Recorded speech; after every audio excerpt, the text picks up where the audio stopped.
In our first video, we talked about the fact that America just has very large problems. We could call them, in the lingo of the day, just existential problems, or maybe something a little more interesting would be end of the Roman Empire type problems. It's a little early to say that, but not terribly early. And if we don't get at solving these major issues, we'll be right there at the old end of the Roman Empire stuff, if not just simple existential problems. So, what is the next thing we need to look at that we can possibly have learned, or we can possibly get through it by having learned something about starting to fix everything in Ukraine? Well, let's think about what that next problem might be. It is, I would be very comfortable in saying, the overwhelming flood of humanity that's coming into our country. And the reason we can look back at the past and talk about the word existential is that there have been many empires or nations or kingdoms that have been overwhelmed by a flood of people coming in from other places, other cultures, sometimes with hostile intent, sometimes to just loot and commit crimes. So, I mean, where have those things occurred? All of the Roman, or excuse me, all of the Germanic tribes, the Goths, the Visigoths, the Vandals, and so forth that flooded into Rome. And then, of course, there were others. There were the Huns later. There were the Mongols flooding everybody later. When the Byzantine Empire, which was really the Roman Empire, left over, um, was in pretty good shape. They actually got invaded by Ottoman Turks. The Ottoman Turks then became an invasion force, flooding all the way up into Eastern Europe and Central Europe. They tried to take the uh, Habsburg capital at Vienna a couple of times and really almost did it. So there was all sorts of things like that going on. The Vikings, who else, who just flooded into different places and did eventually, sometimes just looking for things and wanting a better life, as we hear, but a lot of times just being very bitter attackers. Barbarians, they were usually called, because they were different. They really weren't necessarily up to maintaining the civilizational standards that had been established in places like the Greek culture, Rome, of course, and again, Byzantium. So, is there a way that we can start to fix everything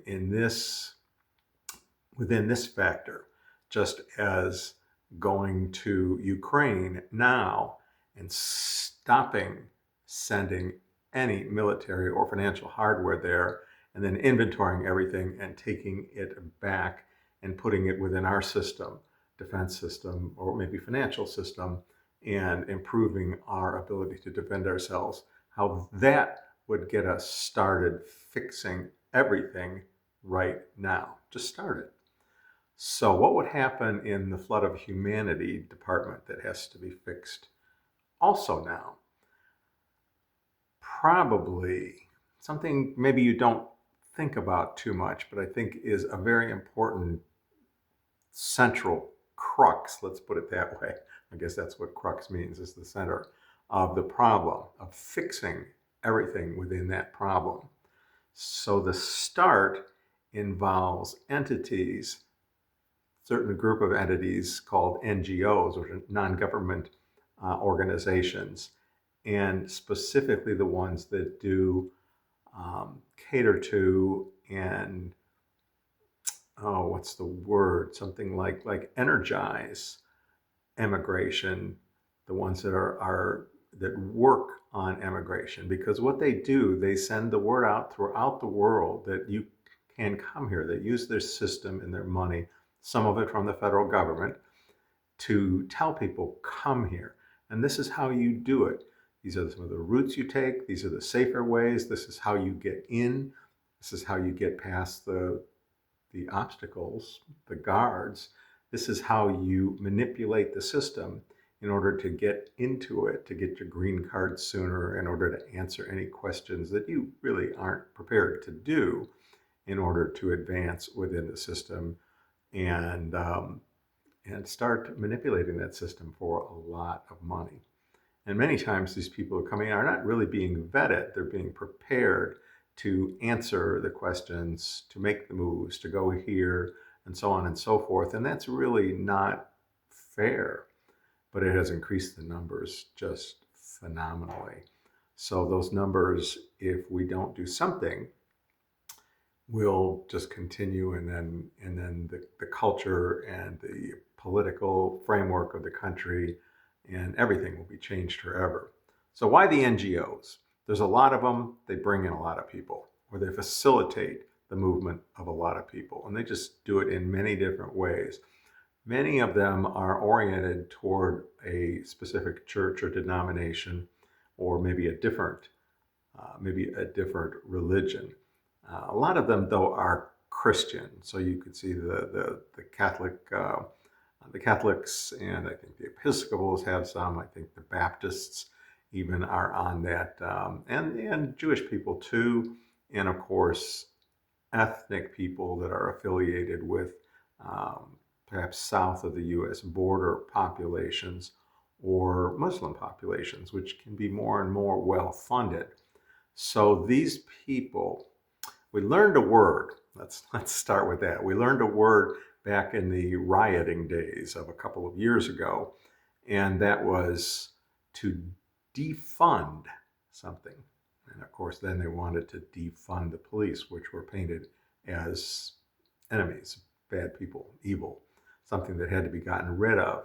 And through some private funds, some state, some religious funds, but a lot of federal funds, non-government organizations. So we're back to that term. So who should we defund now to start fixing the problem of the flood of humanity that's coming into our culture, much to our detriment, and much to the detriment of, say, young people and many working people and so forth? So who should we defund? I think it should be obvious that we should defund those organizations that are receiving some sort of public funding and they are affiliated with enticing legal and illegal immigrants, bringing them in and helping to pay for their journeys, helping to get them through the system in a positive way for them, and all that sort of thing. So anything that's being funded like that at a time of millions of people coming in, and at a time when we could very well be comparing this issue to vast inward migrations that occurred in the past that just absolutely devastated some of the great empires and civilizations of all time. So they have to be defunded, really just flat out defunded. That doesn't get us to what people want to talk about mostly now, and something that is necessary, the deportation and various other factors that can be looked at in a secondary manner. But what do we have to do first? And that is to defund and hopefully remove all of these organizations, often cloaked by religion. What do we call that? Virtue signaling. That's what we call that. And I've worked at some Christian organizations, and people came in at different times, conferences, or just into our school, which was run largely by our church. I probably shouldn't have said that because we were state funded too.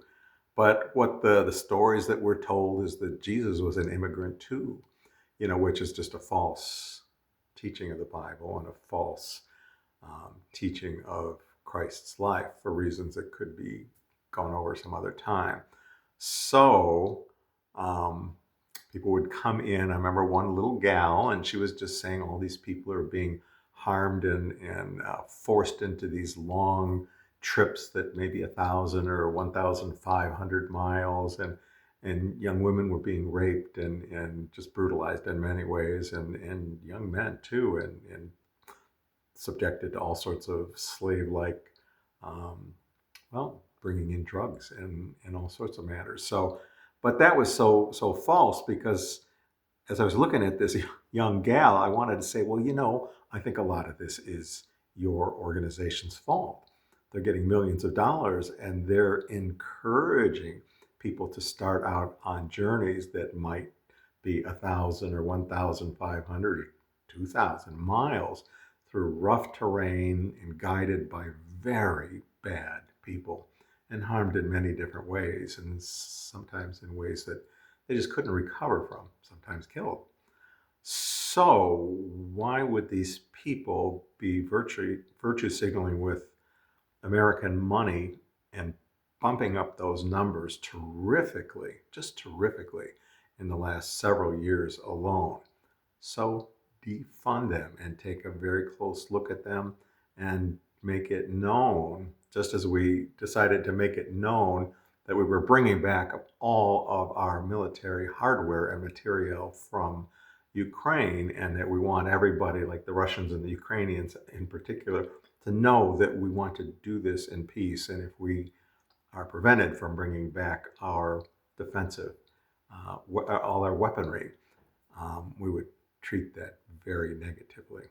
And the same thing with the very negative impact, destructive impact of these mostly religious organizations that are being funded in many cases by public funding from the federal government, and uh, all sorts of things. Anyways, so those need to be eliminated to the extent that we can do that within the law through that famous word now, defunding.